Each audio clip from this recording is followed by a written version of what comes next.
ರಾಜಕಾರಣವೋ ಕಾವಿ ಕಾರಣವೋ mega fight ವಿಶೇಷ ಕಾರ್ಯಕ್ರಮಕ್ಕೆ ಮತ್ತೊಮ್ಮೆ ತಮಗೆಲ್ಲ ಸ್ವಾಗತ. ಸೊ ಇಲ್ಲಿ ತನಕ ಶ್ರೀ ಶಾಂತವೀರ ಮಹಾಸ್ವಾಮೀಜಿ, ಋಷಿಕುಮಾರ ಸ್ವಾಮೀಜಿ, ಉಮಾದೇವಿಯವರು ಮತ್ತು ಡಾಕ್ಟರ್ ಬಸು ಅವರು ಸಾಕಷ್ಟು ಮಾತಾಡಿದ್ದಾರೆ. ಇನ್ನು ನಿಮ್ಮ ಸರದಿ. ಇಂಥ ಕಾವಿ ವಸ್ತ್ರಧಾರಿಗೆ ರಾಜಕೀಯ ಯಾತಿಗೆ ಬೇಕು? ಆದರೆ ಇವ್ರು ಮಾಡ್ತಿರೋದು ಇವತ್ತೇನು, ಯಡಿಯೂರಪ್ಪನೂ ಬರಮಾಡ್ಕೊಳ್ತಾರೆ.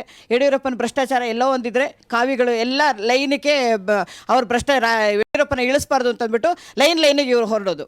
ಇವತ್ತಿಗೆ ಹೇಳ್ತಾ ಇದ್ದಾರೆ ಪೂಜೆ ಪುನಸ್ಕಾರಕ್ಕೆ ಇರಬೇಕಾದಂಥದ್ದು ರಾಜಕಾರಣದಲ್ಲಿ ಧುಮುಕಿದೆ ಅಂತ. ರಾಜಕಾರಣದಲ್ಲಿ ಧುಮುಕಿರುವಂಥದ್ದು ಒಂದು ಮಠ ಎರಡು ಮಠ ಇದು ಅದು ಅಂತ ಹೇಳಕ್ಕೆ ಬರಲ್ಲ. ಸರ್ವೇ ಸಾಮಾನ್ಯವಾಗಿ ಎಲ್ಲವೂ ಆ ತಾಯಿ ಹೇಳ್ದಂಗೆ ಎಲ್ಲವೂ ನಿರ್ಮೂಲ. ಕಾವಿ ಅನ್ನುವಂಥದ್ದು ನೀವು ಹೇಳ್ತಾ ಇರೋದು ಭಾರತ ದೇಶದ ಮೇಲ್ಛಾವಣಿ. ನಿಮ್ಮ ಬಾವುಟದಲ್ಲಿ ಮೇಲ್ಗಡೆ ಭಾಗದಲ್ಲಿ ಕಾವಿ ಇರೋದು, ಎರಡನೇದು ಬಿಳಿಗ್, ಮೂರನೇದು ಹಸಿರು. ಇಲ್ಲಿ ಮೇಲ್ಛಾವಣಿನ ಕಿತ್ತಾಕಬೇಕು ಅಂತಂದರೆ ಭಾರತದ ಬುನಾದಿ.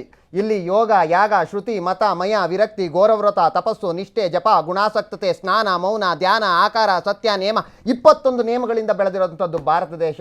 ಅದರಲ್ಲಿ ಬಂದಿರೋದು ಋಷಿಮುನಿ ಪರಂಪರೆಗಳು. ಆ ಪರಂಪರೆ ಇದ್ದಂಥ ಕಾಲದಿಂದಲೂ ಒಂದು ಸ್ವಾಮಿತ್ವ ಇರೋವಂಥದ್ದು. ಆ ಇರೋವಂಥ ಸ್ವಾಮಿತ್ವ ರಾಜಕೀಯದ ಬಣ್ಣ ಇವತ್ತು ಬಂದಿರ್ಬೋದು ಅಂತ ಹೇಳಿ. ವೇದ ಪುರಾಣಗಳ ಕಾಲದಿಂದಲೂ ಕೂಡ ಗುರು ಪರಂಪರೆ ಇದೆ. ಮಠಗಳು ಸ್ವಾತಂತ್ರ್ಯ ಪೂರ್ವದಲ್ಲಿ ಕೂಡ ಇದ್ವು. ಸ್ವಾತಂತ್ರ್ಯ ಬಂದ ಮೇಲೆ ನಮ್ಮ ರಾಜಕೀಯ ಪ್ರಾರಂಭವಾದ ಮಠಗಳು ಪ್ರಾರಂಭ ಆಗಿಲ್ಲ. ಕಾಲಿಗೆ ಅವ್ರು ಯಾರು ಬೀಳ್ರಿ ಅಂತ ನಮ್ಮನ್ನು ಕೇಳೋದಿಲ್ಲ. ನಮ್ಮ ಭಕ್ತಿಯಿಂದ ನಾವು ಅವ್ರಿಗೆ ಬೀಳ್ತೀವಿ ಹೊರತು ಅವ್ರು ಯಾರೋ ನಮ್ಮನ್ನು ಕಾಲಿಗೆ ಬಿದ್ದು ಪೂಜೆ ಮಾಡ್ರಿ ಅಂತ ನಮ್ಮನ್ನು ಕೇಳಿಲ್ಲ ಅವರು.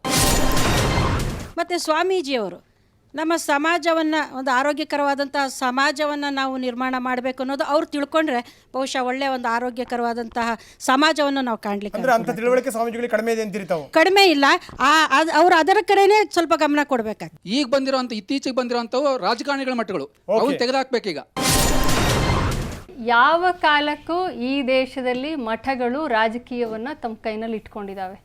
ಮುಂದ್ಗಡೆ ರಾಜ ಆಳ್ವಿಕೆ ನಡೆಸ್ತಿದೆ. ವಿಜಯನಗರ ಸಾಮ್ರಾಜ್ಯ ಆಗಿರ್ಬೋದು, ಅಥವಾ ಹೊಯ್ಸಳ ಸಾಮ್ರಾಜ್ಯ ಆಗಿರ್ಬೋದು, ಭಾರತದ ಅಥವಾ ಮೊಘಲ್ ಸಾಮ್ರಾಜ್ಯ ಆಗಿರ್ಬೋದು, ಅದರ ಹಿಂದ್ಗಡೆ ಒಂದು ಅಧಿಕಾರಕ್ಕೆ ಬಂದ ನಂತರ ಅವ್ರ ಹಿಂದ್ಗಡೆ ಫಾಲೋ ಮಾಡ್ಕೊಂಡು ಬಂದಿರುವಂತಹವರು ಯಾವಾಗಲೂ ಮಠಾಧೀಶರು. ಇವತ್ತು ಮಠ ಅಂತ ನಾವು ಪದ ಬಳಸಿರ್ಬೋದು, ಅವತ್ತು ರಾಜಗುರುಗಳು, ರಾಜಪುರೋಹಿತರು ಅಂತ ಕರೆಸ್ಕೊಂಡಿರ್ಬೋದು. ಆದರೆ ನಾವು ಇವತ್ತು ಪ್ರಶ್ನೆ ಮಾಡ್ಕೊಳ್ಬೇಕಾಗಿರೋದು, ಈ ಮಠಗಳಲ್ಲಿ ಅಥವಾ ಈ ರಾಜಪುರೋಹಿತರಾಗಿ, ಕುಲಪುರೋಹಿತರಾಗಿ ವೇದಗಳ ಕಾಲದಿಂದ ಅನ್ನೋ ಪದವನ್ನು ಬಳಸ್ತೀವಲ್ಲ, ಅವತ್ತಿಂದ ಆಳ್ಕೊಂಡು ಬಂದಿರುವಂತಹ ಸಮಾಜ ಯಾವುದು? ದಲಿತ ಸಮಾಜ ಆಗಲಿ, ಹಿಂದುಳಿದ ವರ್ಗಗಳಾಗಲಿ, ಶೂದ್ರರಾಗಲಿ, ಇವರು ಆಳ್ವಿಕೆಯನ್ನಾಗಲಿ ಅಥವಾ ಅದರ ತಲೆಯ ಹಿಂದ್ಗಡೆ ನಿಂತಹ ರಾಜಪುರೋಹಿತರಾಗಿ ಕೆಲಸ ಮಾಡಿಲ್ಲ. ನಾವು ಋಷಿ ಮೂಲ ಸಂಸ್ಕೃತಿ ಅಂತ ಪದ ಬಳಸುವಾಗಲೇ ಬಹಳ ಎಚ್ಚರಿಕೆಯನ್ನು ವಹಿಸಬೇಕೇನೆಂದರೆ, ಇಡೀ ಭಾರತವನ್ನು ರೆಪ್ರೆಸೆಂಟ್ ಮಾಡ್ತಾ ಇರುವಂತಹದ್ದು ಋಷಿ ಮೂಲ ಸಂಸ್ಕೃತಿ ಅಲ್ಲ. ಇದು ಜನಪರ ಹಿಂದ್ಗಡೆ ಜನಪದರ ಸಂಸ್ಕೃತಿಯನ್ನು 98 ಭಾಗದ ಜನಪದ ಸಂಸ್ಕೃತಿಯನ್ನು ನಾವು ಅದೇ ಸಂದರ್ಭದಲ್ಲಿ ನೆನೆಸ್ಕೊಳ್ಬೇಕು. ಸ್ವಾಮೀಜಿಗಳು ನಮಗೆ ದಾರಿಲಿ ಸಿಕ್ಕಿದ್ರೆ ಅವರಿಗೆ ಕೈ ಮುಗಿಬೇಕು ಅನಿಸ್ತಿತ್ತು. ಇವಾಗ ಯಾರಾದ್ರೂ ಪಕ್ಕದಲ್ಲಿ ಸಿಕ್ಕಿದ್ರೆ ಅವನಿಗೆ ಹೇಳ್ತೀಯೋ ಕಳ್ಸ್ವಾಮೀಜಿ ಬಾರೋ ಅಂತ ಹೇಳ್ತಾರೆ. ಈ ಪರಿಸ್ಥಿತಿನ ನಿರ್ಮಾಣ ಮಾಡ್ಕೊಂಡಿದ್ದಾರೆ. ನಾವು ಇಷ್ಟು ದಿನ ಹೇಳ್ತಾ ಇದ್ವಿ ಕೇವಲ ರಾಜಕಾರಣಿಗಳಿಂದನೇ ಅಷ್ಟೇ ನಮ್ಮ ದೇಶ ಹಾಳಾಗ್ತಿರೋದು ಅಂತ. ಆದ್ರೆ ಜೊತೆಗೆ ಇವರು ಸೇರ್ಕೋತಿದ್ದಾರೆ ಅಂತ ಅನ್ಸ್ಕೋತಿದ್ದಾರೆ. ತಮ್ಮ ಸ್ಥಾನನ ಅವರೇ ಕಡಿಮೆ ಮಾಡ್ಕೋತಿದ್ದಾರೆ. ಇವರಲ್ಲಿ ಆ ಥರ ತಪ್ಪುಗಳು ಕಂಡಿದ್ರೆ ನಿಮ್ಮ ಮಠದಲ್ಲಿ ಓದೋ ಮಕ್ಕಳಿಗೆ ಸರಿಯಾದ ತರಬೇತಿನ ಕೊಡಿ. ಆ ಥರ ಮಾಡಬಾರ್ದು ಅಂತ ನೀವು ಹೇಳ್ಕೊಡಿ. ಅಂತ ಉತ್ತಮ ಪ್ರಜೆಗಳನ್ನ ನೀವು ನಿರ್ಮಿಸ್ರಿ. ಅದ್ರ ಮೂಲಕ ನೀವು ಸದಸ್ಯ ನೀವೇ ಬೀದಿಗಿಳಿದು ಸಾಮಾನ್ಯವಾಗಿ ಎಲ್ಲರೂ ಸಮಾನತೆಯಿಂದ ನೋಡೋ ಜನ ನೀವು ತಾರತಮ್ಯ ಮಾಡಬಾರ್ದು. ಯಾಕಂದ್ರೆ ನೀವು ಹಾಕೊಂಡಿರೋ ಕಾದಿಗೆ ನಿಮ್ಮ ಸ್ಥಾನಕ್ಕೆ ನಿಜವಾಗ್ಲೂ ಕಳಂಕ ಅದು ಅಂತ ಹೇಳ್ತಿದ್ದೀನಿ ನಾನು. ಮಠಗಳು ಅದೊಂದು ಪರಂಪರೆ ಇದೆ. ಆ ಪರಂಪರೆ ಇತ್ತೀಚೆಗೆ ನಾಯಿ ಕೂಡ ಇದೆ. ಅದು ಮಠ ಅಲ್ಲ, ಅದು ಆಶ್ರಮ ಇರ್ಬೋದು, ಅಥವಾ ಇನ್ನೊಂದು ಸಂಸ್ಥೆ ಇರ್ಬೋದು, ಏನೋ ಹೆಸರಿಟ್ಕೊಂಡು ಮಾಡ್ಕೊಂಡಿರ್ಬೋದು. ಆದರೆ ರಾಜಕಾರಣಿಗಳ ಒಂದು ಬೆಂಬಲದಿಂದ ಇರ್ಬೋದು, ಅದು ದಳ್ಳಾಳಿಗಳಿಂದ ಇರ್ಬೋದು, ಅದು ಭಕ್ತಾದಿಗಳಿಂದ ಇರ್ಬೋದು, ಅದು ಉದ್ಯಮಿಗಳಿಂದ ಇರ್ಬೋದು. ಅದು ಮಠವಾಗೋದಿಲ್ಲ. ಮಠ ಅಂತ ನೀವು ಕರೆದ್ರೆ ಮಠ ಅಂತ ನಾವು ಒಪ್ಕೊಳ್ತಾ ಇಲ್ಲ. ಒಂದು ಪರಂಪರಾಗತವಾಗಿರತಕ್ಕಂಥ ಮಠಗಳಲ್ಲಿ ಈ ರೀತಿ ಯಾವುದಕ್ಕೂ ಆಗಲಿಕ್ಕೆ ಅದು ಆಗೋದಿಲ್ಲ. ಏಕೆ ಅಲ್ಲೊಂದು ಶಕ್ತಿ ಇರುತ್ತೆ, ಅಲ್ಲೊಂದು ಹಿರಿಯರ ಒಂದು ತಪಸ್ಸಿನ ಒಂದು ಶಕ್ತಿ ಸಾಧನೆ ಇರುತ್ತೆ. ಆದ್ದರಿಂದ ಮತ್ತು ನಮ್ಮ ಮಿಸಸ್ ಪಾಟೀಲ್ ಹೇಳಿದ್ರು, ಯಾರೂ ನಮಸ್ಕಾರ ಮಾಡಿ ಅಂತ ಕರೆಯೋದಿಲ್ಲ. ನೀವು ಹೋಗ್ತೀರಾ, ಯಾವುದೋ ಒಂದು ಕಾರ್ಯನಿಮಿತ್ತಕ್ಕೆ ಹೋಗ್ತಾರೆ, ಯಾರಿಗೂ ನಮಸ್ಕಾರ ಮಾಡಬೇಕಾದ ಅಗತ್ಯ ಇಲ್ಲ. ನಾನು ಹೇಳಬೇಕು ಅಂದರೆ ಯಾಕೆಂದರೆ ನಮ್ಮ ಅಂತರಾತ್ಮದಲ್ಲಿ ಪರಮಾತ್ಮ ಇಲ್ಲೇ ಇದ್ದಾನೆ. ಆದ್ದರಿಂದ ಎಲ್ಲರಿಗೂ ಅವರ ಸ್ವಾಭಿಮಾನ ಇದ್ದೇ ಇರುತ್ತೆ. ಆದ್ದರಿಂದ ಇವತ್ತೇನಾದರೂ ಅರಾಜಕತೆ ಆಗ್ತಾ ಇರ್ಬೇಕಾದ್ರೆ ಎಲ್ಲರೂ ಸಂಬಂಧ ಕೇವಲ ಸ್ವಾಮಿಗಳಿಂದ ಅಲ್ಲ. ಇಲ್ಲಿ ಆ ಮಗು ಹೇಳ್ತಾ ಇರೋದು ಮಾತಿಗೆ ಅವಳಿಗೆ ಹಂಗೆ ಅನ್ನಿಸ್ಬಿಟ್ಟಿದೆ. ಯಾಕೆಂದ್ರೆ ದಿನ ನೋಡ್ತಾ ಇದ್ದಾಳೆ ಟಿವಿನಲ್ಲಿ, ಒಂದಲ್ಲ ಒಂದು ಅತ್ಯಾಚಾರ, ಒಂದಲ್ಲ ಒಂದು ಕರ್ಮಕಾಂಡ, ಒಂದಲ್ಲ ಒಂದು ಇದನ್ನ ಅವಳು ನೋಡ್ತಾನೆ ಇದ್ದಾಳೆ, ಅನ್ನಿಸ್ತಾ ಇದೆ. ಎಲ್ಲರೂ ಹಂಗೇನಾ? ಸಾಧ್ಯ ಇಲ್ಲ. ಮತ್ತೆ ರಾಜಕಾರಣಿಗಳು ಮಾಡ್ತಾ ಇರೋವಂಥದ್ದು ಮಠಗಳಿಗೆ ದುಡ್ಡು ಕೊಟ್ಟರು ಅಂತ ಕೇಳಿದ್ರು. ಯಾವ ಮಠಗಳಿಗೆ ಕೊಟ್ಟಿದ್ದೀರಿ ದುಡ್ಡು? ಎಲ್ಲ 3,000 ಕೋಟಿ 5,000 ಕೋಟಿಗೆ ಇರುವಂತ ಮಠಗಳಿಗೆ ಈಗ ಕೊಟ್ಟಿರುವಂಥದ್ದು. ಗೊತ್ತಾಯ್ತು ಬಿಡಿ, ನಿಮಗೆ ಕೊಟ್ಟಿಲ್ಲ ಅಂತ. ಅಲ್ಲ, ಖಂಡಿತವಾಗ್ಲೂ ನಾವು ಇಸ್ಕೊಳ್ಳೋದು ಇಲ್ಲ. ಅವ್ರು ಕೊಟ್ಟಿದ್ದು ಸರ್ಕಾರದ ದುಡ್ಡಾಗಿದ್ರೆ ನಾವು ಇಸ್ಕೊಳ್ಳಲ್ಲ. ಬಜೆಟ್ ನಲ್ಲಿ ನೀವು ತೋರಿಸ್ಬಿಟ್ಟು ಈ ಮಟ್ಟಕ್ಕೆ ಕೊಟ್ಟಿದ್ದೀನಿ, ಈ ಮಟ್ಟಕ್ಕೆ ಕೊಟ್ಟಿದ್ದೀನಿ, ನಮ್ಮ ಮಟ್ಟಕ್ಕೆ ಕೊಟ್ಟಿದ್ರು ನಾನು ಅದನ್ನ ಬೇಕಾಗಿಲ್ಲ ಅಂತಾನೆ ಹೇಳ್ತೀನಿ. ಕಾರಣ ಏನಕ್ಕೆ ಅಂತ ಅಂದ್ರೆ ಅದು ಸರ್ಕಾರದ ಜನಪರದ ದುಡ್ಡನ್ನ ತಂದು ನಾನು ಬಳಸ್ಕೊಳ್ಳುವಂಥದ್ದಿಲ್ಲ. ಮಠದಲ್ಲಿ ಭಿಕ್ಷಕ್ಕೆ ಜೋಳಿಗೆ ಕೊಟ್ಟಿದ್ದಾರೆ, ಭಿಕ್ಷೆ ಬೇಡಣ ನಿಮ್ಮ ಹತ್ರ 5,000 ರೂಪಾಯಿ ಕೊಟ್ಟಿದ್ದೀರಿ. 800 ನಿನ್ನೆ ಒಬ್ರು ಕ್ಲೈಂಟ್ ಮಾಡ್ಕೊಳ್ತಾರೆ, ಒಬ್ರು ಸ್ವಾಮೀಜಿಯವರು, ನಿಮ್ದು ಎಷ್ಟಿದೆ ಒಟ್ಟು ಮೊತ್ತ ಅಂತಂದ್ರೆ ನಂದು 800ರಿಂದ 900 ಕೋಟಿ ಇರ್ಬೋದು ಅಂತಂದ್ರು. ಅವ್ರಿಗೆ 5 ಕೋಟಿ ಕೊಟ್ಟಿದ್ದಾರೆ ಅಂತ ಇಲ್ಲಿ ದಾಖಲೆ ಇದೆ. ಈ 800, 500, 1000 ಕೋಟಿ ಇರುವಂತ ಮಠಗಳಿಗೆ ನೀವು 5 ಕೋಟಿ ಕೊಟ್ಟಿದ್ದೀರಾ ಅಂದ್ರಲ್ಲ, ನೀವು ಭಿಕ್ಷೆ ಬೇಡದ್ರಿ ಸ್ವಾಮಿ. ಭಿಕ್ಷೆ ಹಾಕಿದ್ರು ಇವರೆಲ್ಲ ಭಿಕ್ಷೆ ಬೇಡದಾಗ ನೀವು ಭಿಕ್ಷೆ ಹಾಕಿದಾಗ 1000 ಕೋಟಿ ಇವತ್ತು ಭಿಕ್ಷೆ ಬಂತು ಅಂತ ಹೇಳಿದ್ರಿ. ಉತ್ತರ ಕರ್ನಾಟಕದ ಮನೆಗಳೆಲ್ಲ ಇನ್ನೂ ಹಂಗೆ ಬಿದ್ದಿದ್ದಾವೆ, ಒಂದ್ ಮನೆನೂ ಎದ್ದಿಲ್ಲ. ಯಾಕೆ ಎದ್ದಿಲ್ಲ? ನೀವು ಸ್ವಾಮಿಗಳು ಕೊಡ್ತಿದ್ದೀರಿ ಅಂತೀರಿ. ಯಾವ ಸ್ವಾಮಿಗಳು ಇಸ್ಕೊಂಡು ಅದು ಆ ಮಗು ಕಾಣಿಸ್ತಾ ಇದೆ, ಅದ್ರ ಕಣ್ಣು ಕಾಣಿಸ್ತಾ ಇದೆ, ಆ ಕಣ್ಣು ಕಾಣಿಸ್ತಾ ಇದೆ, ಹೇಳ್ತಾ ಇದೆ. ಓಕೆ ಸ್ವಾಮೀಜಿ, ನಾನು ನಿಮ್ಗೆ ಒಂದು ಕೇಳಕ್ಕೆ ಇಷ್ಟಪಡ್ತೀನಿ. ಬೇರೆ ಬೇರೆ ಮಠಗಳದೆಲ್ಲ ಕೋಟಿ ಗಟ್ಟಲೆ ಲೆಕ್ಕ ಕೊಟ್ರಿ, ನಿಮ್ದೆಷ್ಟು ಸ್ವಲ್ಪ ಹೇಳ್ಬಿಡಿ. ದಯಮಾಡಿ ಬಂದು ನೋಡ್ಕೋಬಹುದು ನಮ್ಮ ಮಠನ. ನಾನು ದಿನ ಬೆಳಗ್ಗೆ ಎದ್ರೆ ಹಸು ಮೈ ತೊಳಿತೀನಿ, ಸಗಣಿ ಎತ್ತುತ್ತೀನಿ. ಹಸು ಹಾಲಿನಿಂದ ನಮ್ಮ ಮಠಗಳು ನಡೀತಾ ಇದೆ. ಅದ್ರ ಜೊತೆಗೆ ಗೋಶಾಲೆ ಇದೆ. ನಮ್ಮ ಮಠದ ಒಟ್ಟು ವಿಸ್ತೀರ್ಣತೆ 10 ಎಕರೆ. ಬೇರೆ ಭೂಮಿ ಕೈ ಹಾಕಿಲ್ಲ ನೀವು? ಹಾಕೋದು ಬೇಡ. ಆ ಗೋಮಾಳದ್ ನಾನೇ ಎತ್ಕೊಂಡು ಕುಂತಿದ್ದೀನಿ. ಓಕೆ, ಆಯ್ತು ಹಂಗಾದ್ರೆ ಹೋಗ್ಲಿ ಬಿಡಿ. ಯಾವ ಭೂಮಿ ಕೂಡ ಕೈ ಹಾಕಿಲ್ಲ, ಯಾವ ಬೆಳೆಗೂ ಕೂಡ ಬಾಯಿ ಹಾಕ್ತಿಲ್ಲ ನೀವುಗಳು ಅಂತ. ಖಂಡಿತವಾಗ್ಲೂ ನನ್ನನ್ನೇನಾದ್ರೂ ಆ ನಿಟ್ಟಿನಲ್ಲಿ ನೀವು ಪರೀಕ್ಷೆ ಮಾಡಿದ್ದೆ ಆದ್ರೆ ನಿಮ್ಮ ಸುವರ್ಣ 24x ಚಾನಲ್ ಮುಂದೆಗಡೆನೆ ಕೂತ್ಕೊಳ್ತೀನಿ. ನೀವು ಕೊಟ್ಟ ಶಿಕ್ಷೆಗೆ ಅಂದ್ರೆ ಪೇಟ ತೆಗ್ದಿಡ್ತೀನಿ, ತಲೆಯನ್ನು ಬೋಳಿಸ್ಕೊಳ್ತೀನಿ, ಅವತ್ತಿಂದ ಕಾಷಾಯ ಅವ್ರು ಹೇಳದಂತೆ ತೆಗಿತೀನಿ. ಸಾಸಿವೆ ಕಾಳಷ್ಟು ಯೋಗ್ಯತೆ ನಾನು ಮಠಾಧೀಶರಿಗಾಗ್ಲಿ ಇವತ್ತಿಗಿಲ್ಲ ಅಂತ ಹೇಳ್ತೀನಿ. ಯಾಕೆ ಗೊತ್ತಾ? ಸ್ವಾಮಿ ವಿವೇಕಾನಂದರು ದೇಶ ಸಂಚಾರ ಮಾಡಿ ದೇಶದ ಪ್ರಗತಿಗೆ ಒಳ್ಳೇದು ಮಾಡಿದ್ರು. ಯುವಕರಿಗೆಲ್ಲ ಎದ್ದೇಳಿ ಯುವಕರೇ ಭಾರತ ದೇಶನ ಕಟ್ಟೋಣ ಅಂತ ಹೇಳಿದ್ರು. ಆದ್ರೆ ನಿಮ್ಮ ಹತ್ರ ಎಷ್ಟೇ ಗೋಮಾಳೆ ಜಾಗ ಅಥವಾ ನಿಮ್ಮ ಹತ್ರ ಎಷ್ಟಿದೆ ಸೈಟ್ ಎಷ್ಟಿದೆ, ಎಷ್ಟು ದುಡ್ಡು ಕೊಡ್ತೀರಂತ ಇವತ್ತಿನ ತನಕ 1 ರೂಪಾಯಿ ಕೇಳಿಲ್ಲ ಸ್ವಾಮಿ ವಿವೇಕಾನಂದರು.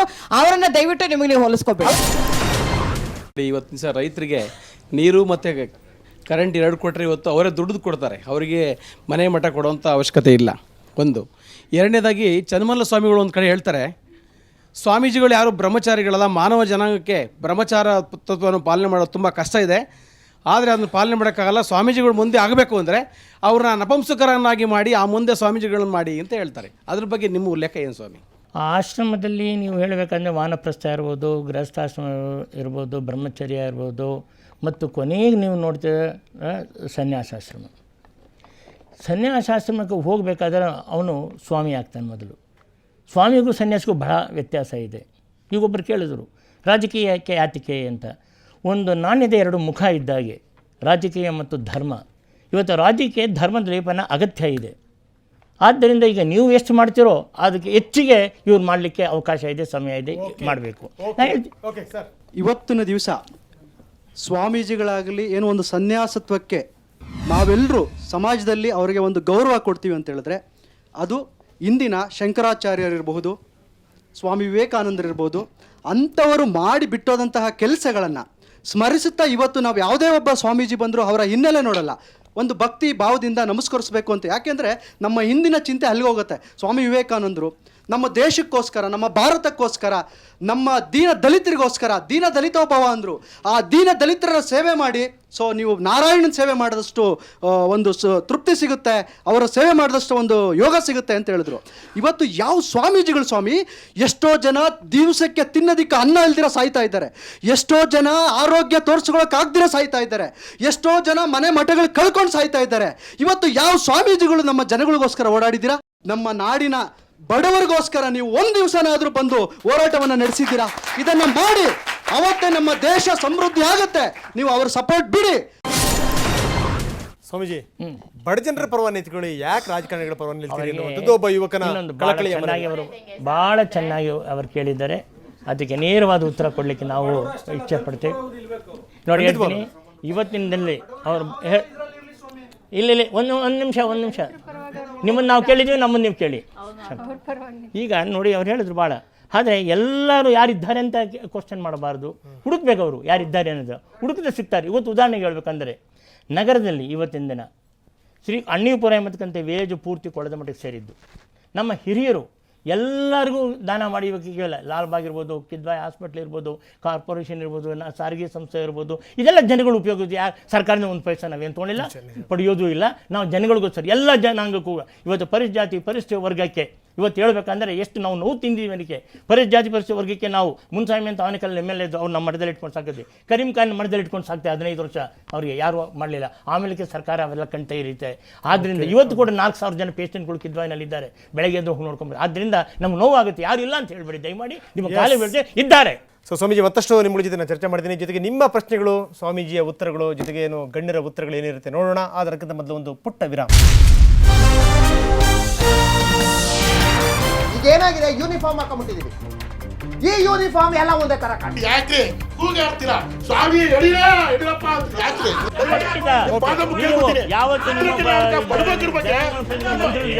ಅದಕ್ಕೆ ಕರ್ಕೊಂಬನ್ನಿ, ಅವತ್ತು ನಾನು ಇವತ್ತೇ ಬರ್ತೀನಿ.